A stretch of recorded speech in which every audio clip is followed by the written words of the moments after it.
ગુરુના સ્થાને રાખતા. ઘણી વખત આપણે ત્યાં કહેવાય છે કે નદીનું મૂળ અને સંતોનું કુળ જોવાતું નથી. નદીનું મૂળ અને સંતોનું કુળ.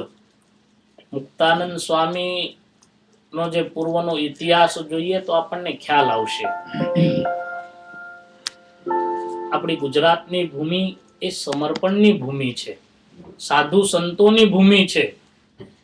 આખા ભારતના નકશા ઉપર જોશો તો ભગવાનના અવતારો ક્યાં થાય? વિશ્વના નકશા ઉપર જોશો તો ભગવાનના અવતારો ભારત સિવાય ક્યાંય થતા નથી. સંતો ક્યાં થાય છે? તો ભારતમાં થાય છે. અને એમાંય ગુજરાત જેટલા બીજે ક્યાંય થતા નથી, કારણ કે ગુજરાતની ભૂમિ એ સમર્પણની ભૂમિ છે. ભાગવતજીમાં પણ એમ બતાવવામાં આવ્યું છે કે ગુજરાતની અંદર ભક્તિનું જેવું પોષણ થાય છે એવું અન્ય દેશની અંદર થતું નથી. કારણ કે ગુજરાત એ સંતોની ભૂમિ છે. સંપ્રદાય સિવાય પણ કેટલા બધા સંતો થઈ ગયા. નરસિંહ મહેતા જેવા, જલારામ બાપા જેવા કેટલાય મહાન મહાન સમર્થ મોટા મોટા સંતો થયા છે. 250 વર્ષ પહેલાનો ઇતિહાસ છે અમરેલીનો. બહુ સમજવા જેવી વાત છે કે આ સંતોનું જીવન કેવું હતું. સમાજને સુધારવા માટે, સમાજને બચાવવા માટે કોકનો આક્ષેપ એ પોતાના માથે લઈ લે. ભૂલ કરી હોય બીજાએ, પણ એને બચાવવા માટે, સમાજને સુધારવા માટે એ પોતાના માથે ઓઢી લે.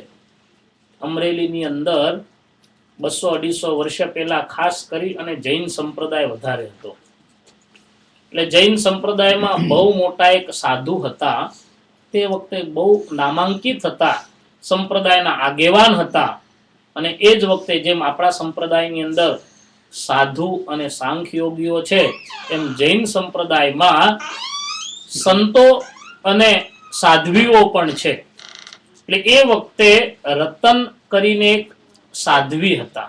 જૈન સંપ્રદાયના જ એ સાધ્વી હતા. એ બહુ સમર્થ હતા, બહુ ભજનીક હતા. પણ કલિયુગના પ્રભાવથી એ રતન જે સાધ્વી હતા એને કોઈ સાધુ સાથે સંબંધ થઈ ગયો.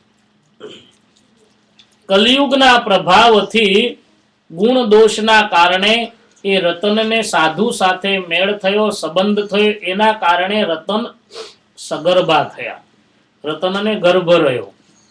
હવે એ એટલા બધા મૂંઝાયા કે શું કરું.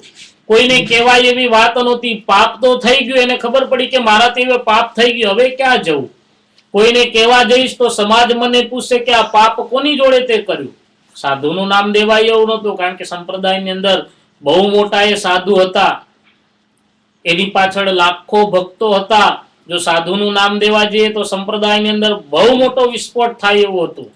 એટલે રતને વાત ગુપ્ત રાખી, કોઈને કીધું નહીં. પણ જેમ જેમ સમય થતો ગયો, બીજું કઈ પાપ હોય તો છુપાવાય, હવે ગર્ભ રહ્યો એ તો કઈ છુપાવાય એવું હતું નહીં.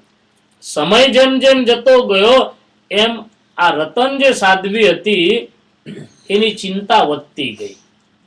એક દિવસ એવો આવ્યો કે એને વિચાર કર્યો કે હવે કોઈને કેવું નથી, કહેવાય એવું નથી.